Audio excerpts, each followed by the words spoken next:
Muito bem, queridos. Meu irmão, quero convidá-lo a abrir a sua Bíblia. Nós passaremos ao momento da edificação. Abra a sua Bíblia na primeira carta de Pedro. Quero continuar a expor este texto bíblico, dando sequência agora do verso 10 ao verso 12. 1 Pedro, capítulo de número 1. Falaremos do verso 10 ao verso 12.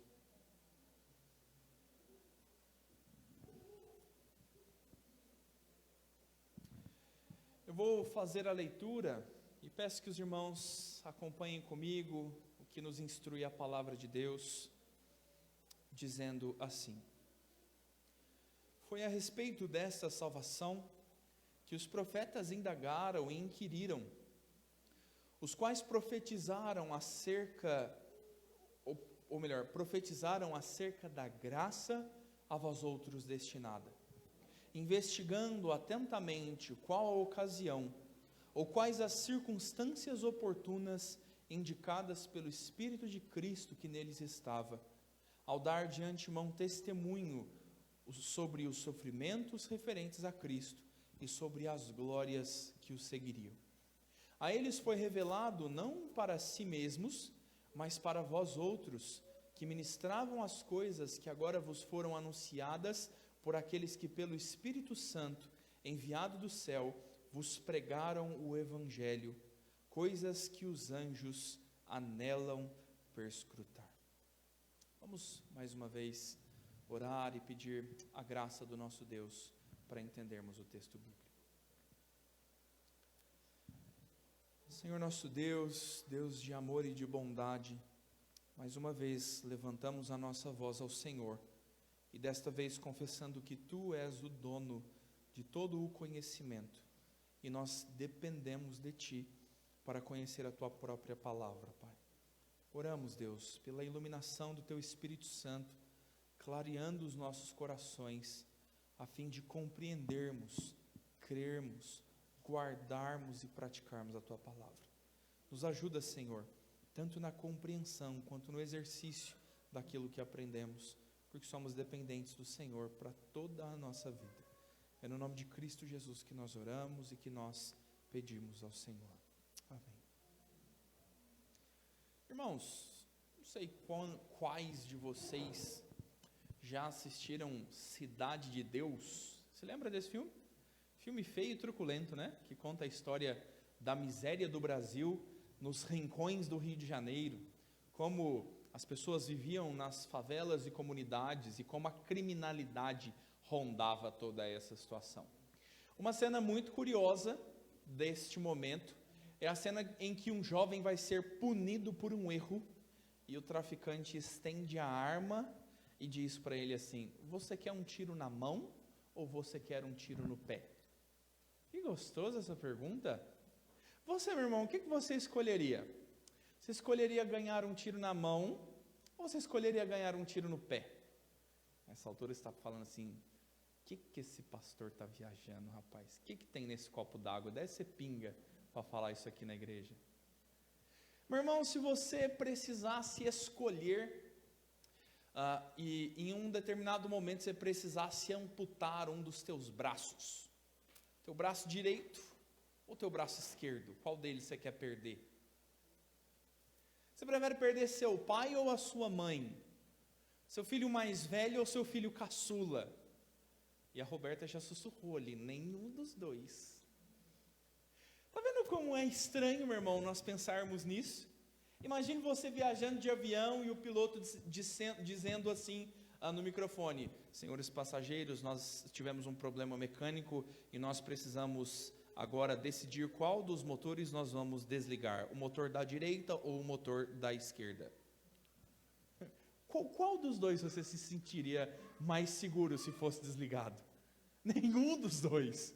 É o momento que todos iam confessar seus pecados. Qualquer ateu vira crente nessa hora, não é? Mas, meu irmão, eu trago essas ilustrações e essas imagens, essas ideias de escolher entre um e outro, de coisas que são as duas necessárias para nós, a fim de mostrar a você um erro que os homens têm cometido nos dias de hoje, ao dizer que o Antigo Testamento não nos serve mais e nós precisamos ficar com o Novo Testamento. Escolher entre o Antigo e o Novo Testamento é uma pergunta como essa: quer um tiro na mão ou no pé? Quer perder o braço direito ou esquerdo? Você quer ficar com o Novo ou com o Antigo Testamento? E o crente deveria olhar para isso e dizer: nenhum dos dois. Eu não quero perder nenhum dos dois. Porque nós precisamos olhar para a Escritura e ter uma visão completa de que desde o princípio da sua revelação, desde quando Deus tem se mostrado aos homens, Ele tem construído um edifício. E as bases dessa edificação são lá os primórdios.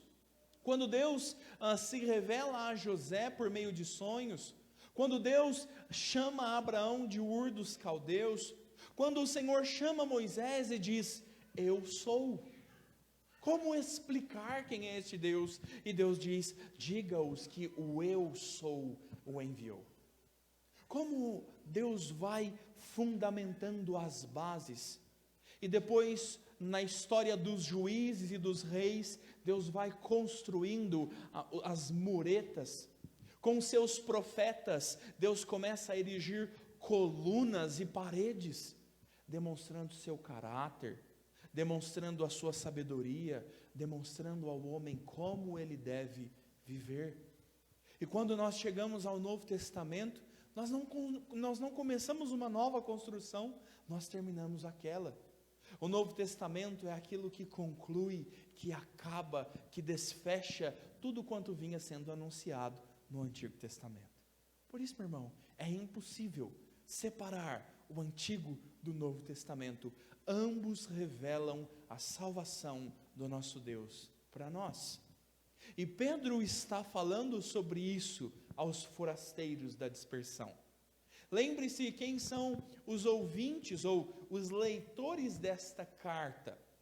Esta é a carta de Pedro enviada para todos os peregrinos, todos os que estão dispersos pelos estados romanos, desde que a perseguição sobreveio a Jerusalém e a Judéia.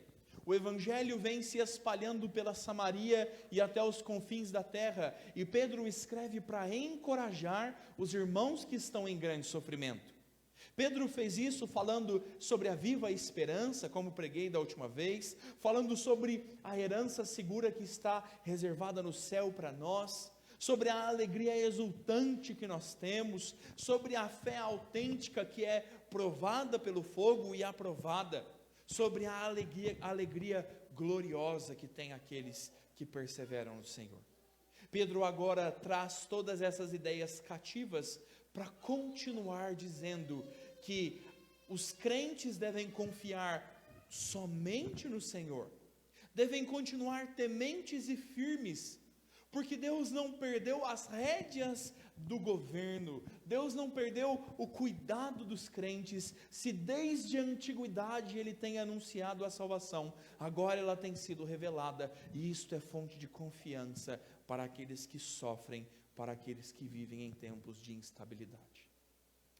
Meu irmão, este sermão é para você que tem desconfiado do Senhor, que tem manquejado na fé, pensando: será que Deus ainda continua com os olhos sobre o Brasil? Será que o Senhor vê o que se passa nesse bairro? Será que Deus observa que a roubalheira dos políticos esburacou as nossas ruas, tirou a merenda das nossas crianças, deixou famílias na miséria e na pobreza, e que deveriam estar sendo assistidas por aquele dinheiro que foi roubado? Será que Deus não olha para a ideologia maligna que tem se levantado, matando as nossas crianças, que deveriam estar sendo ofertadas ao Senhor em aliança e compromisso através do aborto? Nós olhamos e talvez pensamos que o tempo em que vivemos é mais difícil, é mais perigoso do que já foi antes.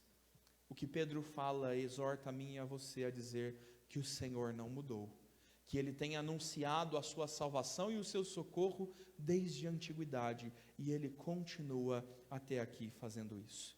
Por isso quero tratar contigo nesta noite sobre onde está a sua salvação. E quero responder essa pergunta em 2 tópicos, falando primeiro da salvação anunciada no Antigo Testamento pelos profetas, e depois falando sobre a salvação revelada no Novo Testamento pelo Evangelho de Cristo. Neste primeiro ponto, quando nós pensamos na salvação que foi buscada pelos profetas, o verso de número 10 passa a nos falar que os profetas de Deus indagaram e inquiriram a respeito dessa salvação, os quais profetizaram acerca da graça a nós destinadas. Foi esta a salvação que trouxeram os profetas em linguagem ainda simbólica, em linguagem não tão clara como a trazida por Cristo. Mas os profetas já falavam dessa salvação. Hoje eu e você, olhando o edifício pronto, podemos olhar para a crucificação de Jesus e olhar para o capítulo 53 de Isaías e entender: uau! Cristo levou sobre si as nossas dores, Cristo cumpriu a Páscoa, como o cordeiro mudo foi levado ao matadouro. Cristo é aquele que foi sepultado com os transgressores, que esteve com o rico na sua sepultura. Olha como a Escritura se cumpriu. Mas, meu irmão, os profetas não tinham este conhecimento. O trabalho dos profetas por muito tempo foi indagar e inquirir. A ideia bem clara para nós disso é o pesquisar, o investigar, o buscar conhecer a fundo a salvação que vinha sendo revelada pelas palavras de Deus proferidas em profecias. Estes homens de Deus se esforçaram para entender a graça que foi destinada a nós.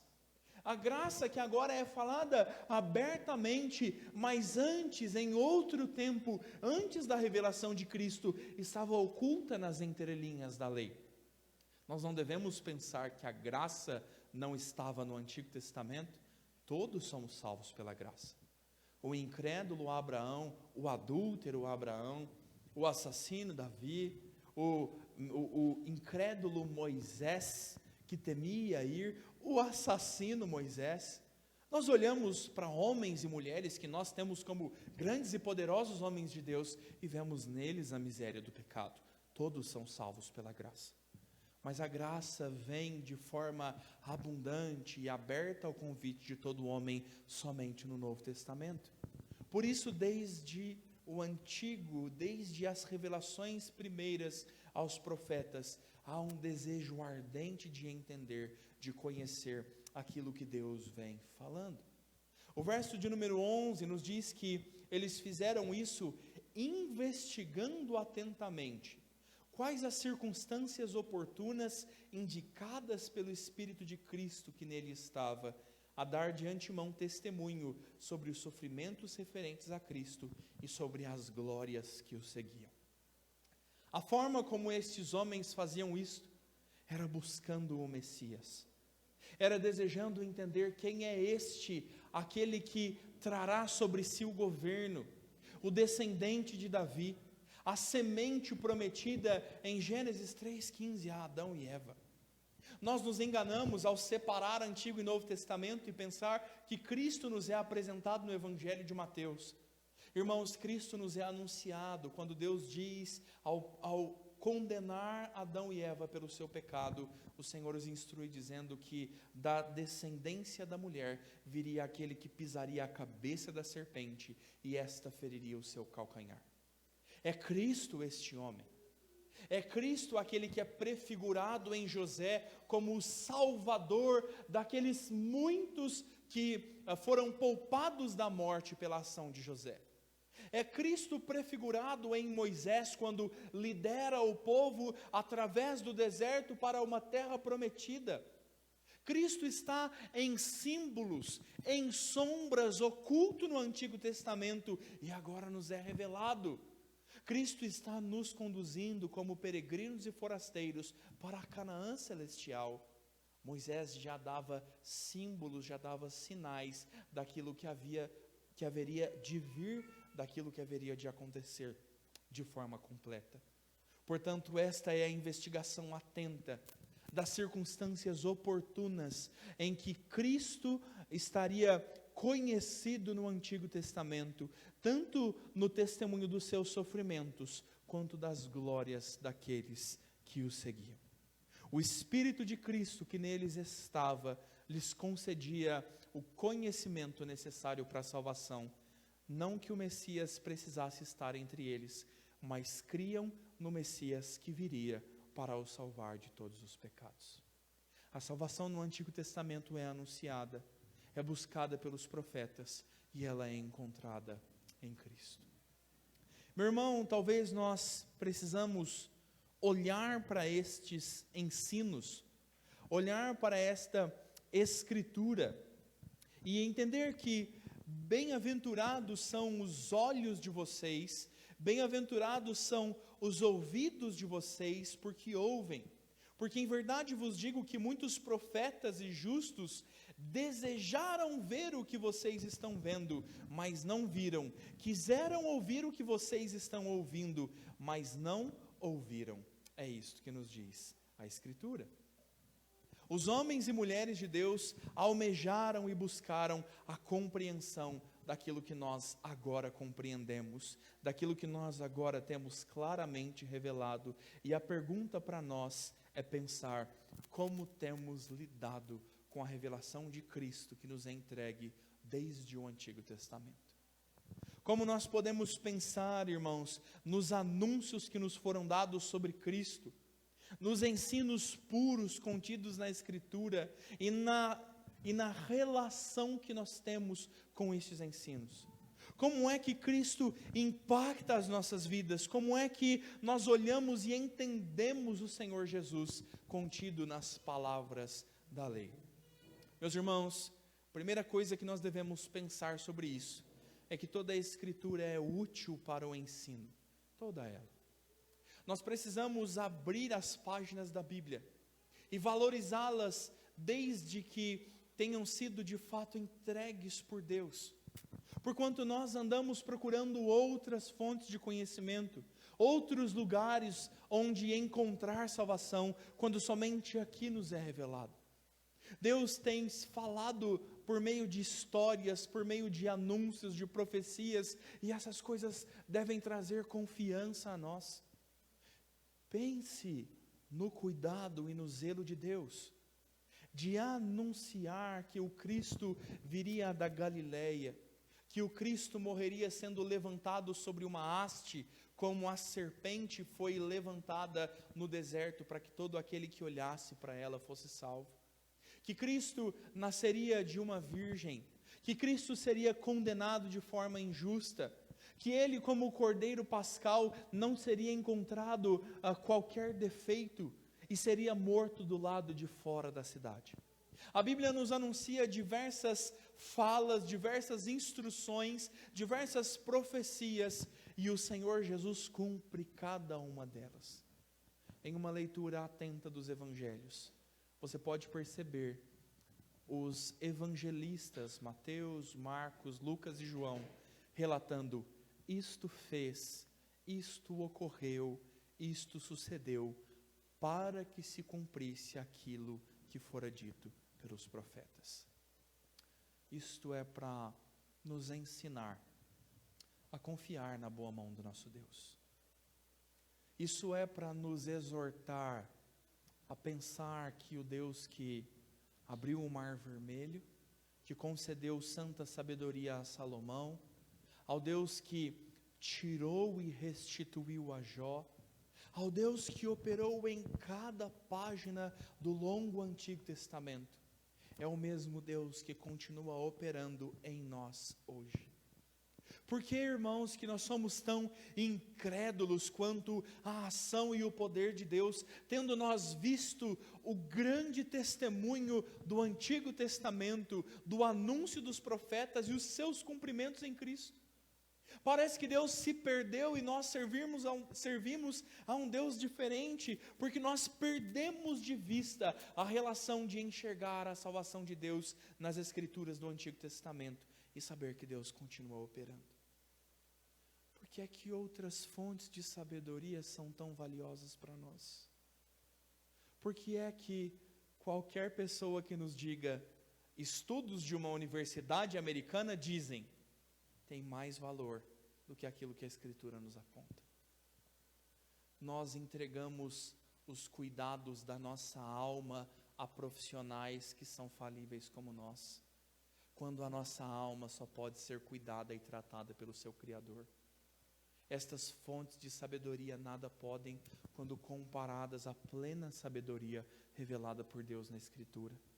E nós precisamos entender e valorizar esses escritos para vivermos uma vida plena de acordo com o Senhor. Isto tanto para a nossa instrução da forma de viver, quanto para a nossa confiança quanto ao que devemos crer. Meu irmão, não se deixe levar pela ideia de que Deus não age mais. Não se deixe levar pela ideia de que Deus se tornou impotente, de que este é o Deus que está morto, conforme algumas ideologias anunciam. O Senhor continua no seu alto e sublime trono, operando com a mesma força e poder como fez no Antigo Testamento. Quantos de nós estão inquietos pelas eleições? E o Antigo Testamento serve para nós agora para olhar a forma de Deus levantar governos e derrubar governos. Deus dizendo a Daniel, por meio de profecia, que haveria uma estátua constituída com latão, prata, ouro e barro. E estas seriam as nações da Pérsia, da Grécia, o Império Romano. E Deus anunciando quais governos se levantariam e quais governos cairiam. E Deus cumprindo todas essas coisas, porque Ele é Deus. E nós, por não conhecermos a boa sabedoria destas páginas reveladas, nós andamos inquietos, nós andamos esperançosos em homens, nós andamos preocupados com o que será ou o que não será, com o que acontecerá ou o que não acontecerá, e nos esquecemos do Deus a quem temos servido e da boa mão deste Deus que se estende sobre nós. Irmãos, a sabedoria é revelada para nós na Escritura, e nós devemos, como os profetas, indagar cuidadosamente, inquirir, pesquisar, buscar nas sagradas letras sabedoria para nós. Nós precisamos, como nos diz Atos 17:11, ser verdadeiros bereanos, aqueles que buscam conhecimento da palavra, que não engolem qualquer sabedoria, senão aquela que venha exclusivamente revelada de Deus, desde o Antigo Testamento, pelos seus profetas. Por outro lado, irmãos, a palavra de Deus nos diz que a salvação é não só anunciada no Antigo Testamento, não é só indagada pelos profetas, mas ela é agora revelada no Evangelho. O verso de número 12 nos diz que a estes do Antigo Testamento, foi revelado não para si mesmos, mas para vós outros, que ministravam as coisas que agora vos foram anunciadas por aqueles que, pelo Espírito Santo enviado do céu, vos pregavam o Evangelho, coisas que os anjos anelam perscrutar. A palavra entregue a estes homens, a revelação concedida a eles, não tinha como finalidade a sua própria edificação, não tinha como finalidade o benefício deles mesmos, mas esta palavra entregue era para que agora fossem anunciadas pela ação do Espírito Santo nestes homens, o Evangelho que é pregado. A ênfase de Pedro sobre a ação do Espírito Santo na composição da Escritura. O Espírito de Deus age de forma perfeita, não sendo uma transliteração. Os autores bíblicos não foram como aqueles que estavam psicografando cartas, recebendo uma revelação direta. Por outro lado, Deus não deixou que eles falassem dos seus próprios corações e das suas limitações. Deus, pela ação do Espírito Santo, inspirou estes homens santos a falarem da parte de Deus. Esta ação que é de Deus para eles, operada pela ação do Espírito Santo, tem como objetivo trazer a nós o Evangelho que nos foi pregado. O Evangelho é para nós as boas novas de salvação. E quando nós questionamos onde está a nossa salvação, que é inquirida no Antigo Testamento, agora nós entendemos que ela é anunciada e que ela é revelada no Novo Testamento, as boas novas de salvação para todo aquele que crê que os pecadores são redimidos por Cristo, o Messias. O Senhor Jesus é este homem que encarna as boas novas, é este homem que é o centro do Evangelho e que nos traz tudo quanto é necessário para a salvação. No Senhor Jesus reside toda a centralidade da Escritura. O Antigo Testamento conduz a ele e o Novo Testamento testemunha daquilo que ele fez. Em Cristo estão as boas novas. E quando nós começamos a perguntar onde está a salvação, nós precisamos chegar à conclusão que a salvação está em Cristo. Estas boas novas, este Evangelho, são coisas que os anjos anelam perscrutar. Perscrutar, no sentido mais literal da palavra, é dar uma pescoçada. Você já ouviu isso? É dar uma olhadinha assim, ó. Perscrutar no sentido mais literal é estender o pescoço. Os anjos estão nos céus estendendo o pescoço e olhando por cima, tentando perscrutar quais são essas coisas trazidas a nós pelo Evangelho. Aí talvez você me pergunte, mas os anjos não têm Bíblia não? Eles não leram o Evangelho de Mateus? Eles não viram Jesus crucificado? Certamente, meu irmão, certamente. Mas Pedro está nos falando sobre a experiência da salvação que é reservada aos homens caídos, que Deus decidiu salvar pelo seu poder e a sua graça. Os anjos nunca entenderão como nós podemos entender a misericórdia, a graça, o socorro, o perdão para pecadores, porque isso o Senhor reservou somente a nós. As boas novas do Evangelho só podem ser vividas por nós que somos redimidos por Cristo. E isto é tão precioso, isto é tão profundo, que a Escritura nos diz que os anjos anelam perscrutar e conhecer um pouco mais destas verdades da Escritura. Meu irmão, o que entender que o Evangelho está sendo anunciado deve falar a nós, deve clamar a nós, deve transmitir às nossas vidas.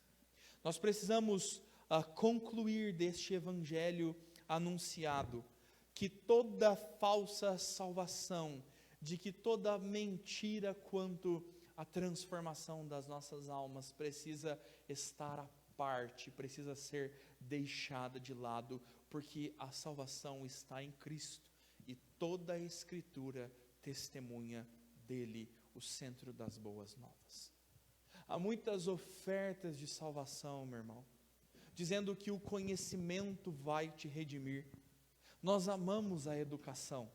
Calvino defendia que ao lado de cada igreja deve haver uma escola, e mais de 2.000 escolas foram postas na época da Reforma por estes princípios. Nós cremos no poder da educação. A educação pode trazer um bom conhecimento, mas ela nunca poderá redimir a tua alma do pecado. Isto é uma salvação falha, é uma salvação passageira. A religião não pode fazer isso por você. Você pode vir a essa igreja, participar de todos os cultos, você pode se batizar, tomar da ceia, e ainda assim, se no teu coração não crer em Cristo, ainda assim, se na tua vida não professar Jesus, na tua prática como Salvador, nós estaremos distantes de Cristo, e a salvação não terá nos alcançado, porque não são as práticas religiosas que vão resolver as nossas questões. Nós estamos tantas vezes buscando revelações paralelas, buscando uma novidade, buscando um novo ensino, buscando um novo profeta que nos fale de um Messias, quando a Escritura está nos dizendo que os profetas do Antigo Testamento anunciaram, e agora no Novo Testamento nos foi pregado o Evangelho, e este Cristo é único, somente nele a salvação. Meu irmão, estou dizendo isso para reafirmar o que nós cremos em nossa doutrina. Somente Cristo. Somente Cristo é suficiente para nós lidarmos com as nossas culpas, para nós lidarmos com o nosso passado. Nós não precisamos de terapias miraculosas. Nós não precisamos de viagens no tempo para reencontrar o nosso velho eu.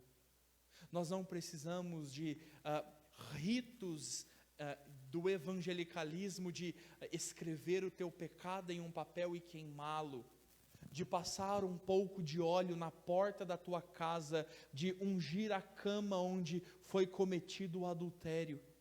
Nós precisamos de arrependimento, de um coração contrito que reconhece o seu pecado e clama por misericórdia diante de Cristo.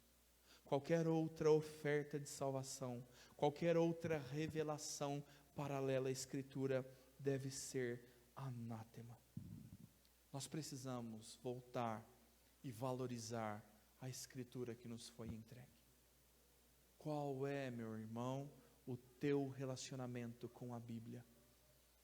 Como as palavras de Deus influenciam o teu modo de levantar pela manhã?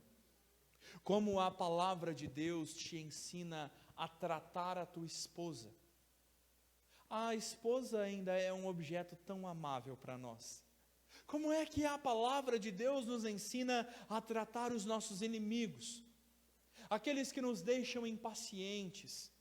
Como é que nós deveríamos biblicamente tratar os nossos opositores políticos? O cara do teu trabalho, que é do partido oposto ao seu, e você bate boca com ele sempre.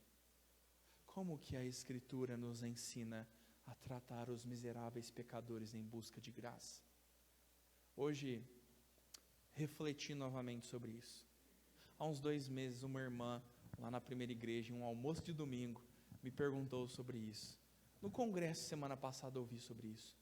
Como a Escritura vai influenciar a nossa igreja quando um transexual entrar por essa porta, se assentar aqui conosco e quiser ouvir do Evangelho? Irmãos, precisamos entender que a forma de manifestar o amor de Cristo, a forma de apresentar o perdão e a misericórdia de Cristo, a forma de apresentar o juízo, a justiça e a correção de Cristo, nos são ensinados na palavra. Se você não se relaciona com a Bíblia, você será um crente imaturo, você será um crente despreparado, você viverá na infância da espiritualidade, não sabendo falar, não sabendo agir, não sabendo decidir, não sabendo viver como Cristo viveu, porque as Escrituras são o caminho de instrução para nós vivermos a plena salvação. A salvação que chegou às nossas almas, a salvação que nos livrou do pecado, precisa se estender a todas as áreas da nossa vida. Redimir a forma como nós gastamos dinheiro, redimir a forma como nós desejamos tratar o nosso casamento, ou aqueles que não são casados, a Bíblia deve instruir como se casar. Nesta Escritura reside o conhecimento suficiente para a salvação em Cristo. E este Cristo, esta revelação, deve alcançar toda a nossa vida. Meu irmão, assuma um compromisso sério, assuma um compromisso severo com a palavra de Deus, com a Escritura. Sem isso nós estamos fadados ao fracasso. Sem isso nós estamos entregues aos devaneios do nosso coração. Nós vamos viver no eu acho, no eu penso e não no está escrito. E Deus zelosamente nos registrou tudo quanto é necessário para a salvação. Por fim, meu irmão, quero encorajá-lo com um último argumento. O texto que nós lemos diz que os profetas profetizaram acerca da graça que a nós outros foi revelada. Talvez você, como eu me sinto, esteja se sentindo agora preocupado. Talvez você esteja se sentindo em dívida com Cristo. E se você entende que você está perfeito e perfeitamente habilitado, por favor, não levante a sua mão ao céu para que o Senhor não te puxe. Todos nós estamos ainda no processo de santificação. E nós só poderemos viver este relacionamento com Cristo, viver este conhecimento, essa investigação da palavra e adquirir dela o entendimento. Somente podemos fazer isso pela graça de Deus. É pela misericórdia. É por Deus não levar em conta os nossos pecados. É por Deus zelosamente nos conceder a salvação sem nós merecermos. E continuar sendo paciente em perdoar os nossos pecados. Por isso nós devemos buscar graça no Senhor. Quando você se sentir e reconhecer que você é falível, que você é limitado, que você não consegue por si mesmo caminhar neste caminho de paz aberto por Cristo, recorra à graça do Senhor. Nela há o que é suficiente para o cristão. Nela há misericórdia para perdoar os nossos pecados. Nela há capacitação para fortalecer as nossas almas a seguir fiéis e tementes ao Cristo revelado no Antigo Testamento, anunciado no Novo Testamento, para que nós andemos nestas novidades de vida para nós reveladas. Os irmãos, que o Senhor nos dê graça para caminhar na sua palavra e vivermos em temor do Senhor. Trate com sabedoria esta Escritura. Saiba que nela há salvação para a sua alma e instrução para a sua vida. Leia o Antigo, o Novo Testamento. Entenda que as promessas de Deus já cumpridas são para nós a firmeza de que as promessas que ainda não se cumpriram vão se cumprir. Se firme no conhecimento revelado por Deus para as nossas vidas. Baixe sua cabeça, feche seus olhos. Quero mais uma vez orar com os irmãos, agradecendo pela instrução que a Escritura nos dá e pedindo a Deus que nos prepare para a celebração da Santa Ceia.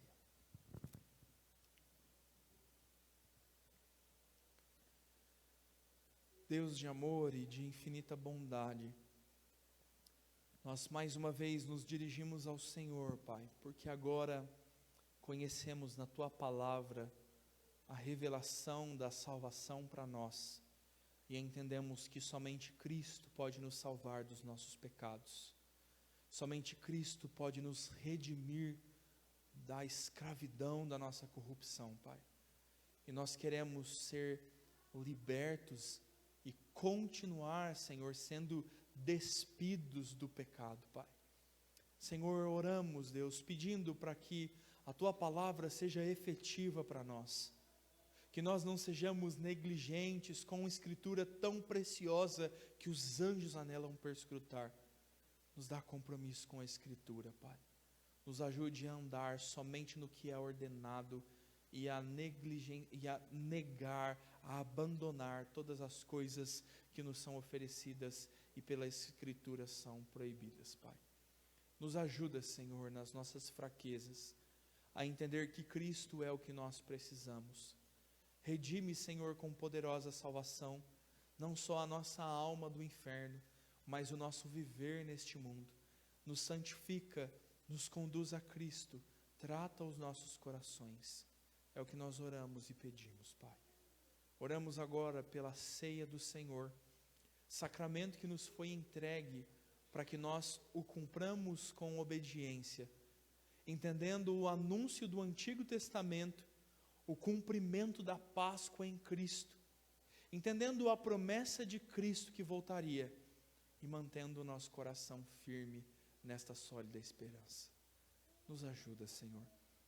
Senhor, oramos para que o Senhor nos exorte e nos repreenda nos nossos pecados, que não tomemos da ceia do Senhor de forma indigna. Dá-nos, Pai, a dignidade de Cristo, no confessar dos nossos pecados, abandoná-los e andar na santidade do Senhor. exorta os nossos corações para não pecarmos mais, corrige as nossas falhas com teu amor e nos capacita, Senhor, a não mais andarmos como o velho homem, como as velhas coisas. Nós oramos, Deus, para que o pão e o cálice sejam consagrados ao Senhor, mantendo os seus elementos, continuando sendo pão e vinho. Mas nós pedimos, Pai, que a presença espiritual de Cristo na ceia revigore o nosso espírito para andarmos em novidade de vida, crermos e praticarmos a Tua palavra. No nome de Jesus que nós oramos e que tudo nós te pedimos. Amém. Irmãos, eu chamaria o Williams, mas eu acho que ele está ocupado. Não? Então venha conosco, por favor. Pedir para o Williams nos auxiliar na distribuição da ceia. Quero convidá-lo a abrir a sua Bíblia no texto de 1 Coríntios, capítulo de número 11, onde, se falamos de Escritura, Paulo nos exorta pela Escritura a como praticarmos a ceia do Senhor. 1 Coríntios, capítulo 11, a partir do verso 23, a palavra de Deus nos diz assim: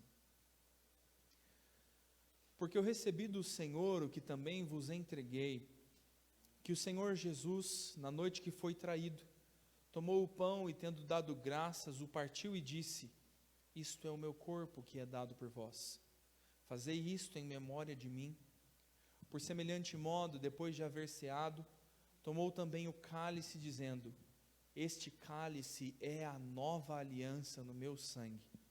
Fazei isso todas as vezes que o beberdes em memória de mim. Porque todas as vezes que comerdes este pão e beberdes o cálice, anunciais a morte do Senhor até que Ele venha.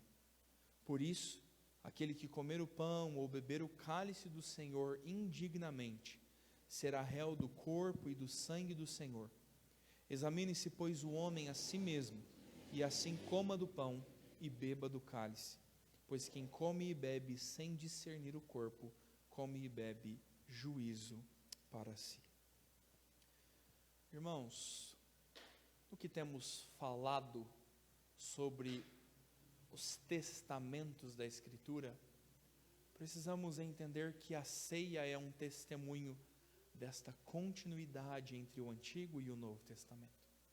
O Senhor Jesus, pouco antes de ser crucificado, se reunia em um cenáculo com os seus discípulos para comer a refeição da Páscoa. Refeição que anunciava a Cristo e que agora, na instituição da ceia, tem o seu sentido completo. O Senhor Jesus é o Cordeiro que foi morto, portanto não é mais necessário o sacrifício do Cordeiro Pascal. O Senhor Jesus é a plena libertação da escravidão, não mais a escravidão do Egito, agora a escravidão do pecado.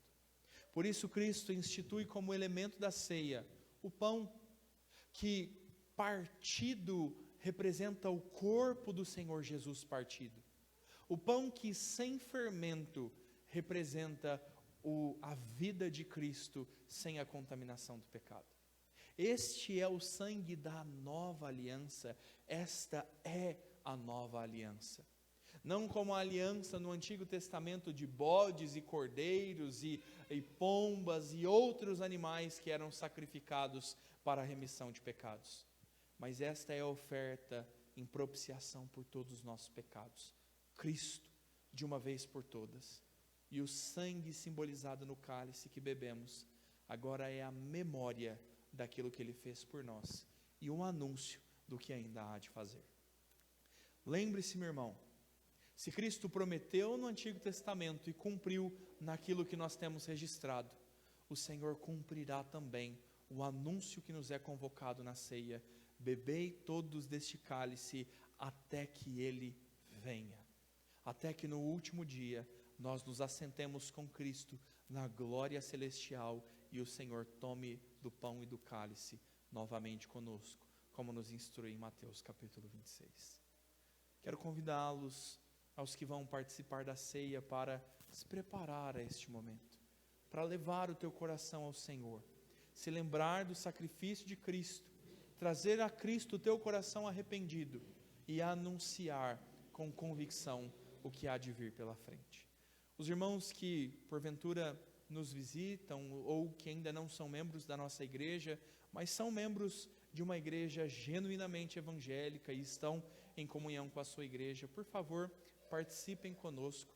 Esta é a ceia de Cristo, não é a ceia da congregação Bereia. Portanto, nós queremos ministrar o sacramento a todos que já foram batizados e estão preparados para recebê-los. Eu vou pedir que você receba do pão e do cálice e aguarde um pouco mais assentado para que todos juntos possamos participar da ceia do Senhor.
Aqueles que puderem, vamos nos colocar de pé para juntos participarmos da ceia do Senhor.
Oremos. Senhor nosso Deus, nosso Pai Todo-Poderoso, mais uma vez louvamos o Teu santo nome, ó Deus, gratos agora de coração, porque o Senhor nos amou, Pai, porque o Senhor nos amou primeiro, porque o Senhor nos mostrou o que é o amor, o Senhor nos deu o privilégio de sermos armados por Senhor, de sermos adotados pelo Senhor como filhos, ó Pai. E obrigado por esse privilégio que nós temos de participar da mesa do Senhor, ó Pai, de estar em comunhão uns com os outros e principalmente de estar em comunhão com o nosso Senhor Jesus Cristo presente aqui neste lugar, ó Pai. Nós agradecemos porque a salvação que veio desde lá do início, planejada pelo Senhor desde toda a eternidade, nos alcançou, ó Pai. e que todos nós possamos nos alegrar com esse momento e passar adiante esse conhecimento, ó Pai. Que todos nós possamos compartilhar com todos os quem o Senhor colocar em nosso caminho, o máximo que pudermos, ó Pai, dessa salvação, dessa graça, desse maravilhoso amor que nos alcançou. Em nome de Jesus Cristo é que nós agradecemos. Amém.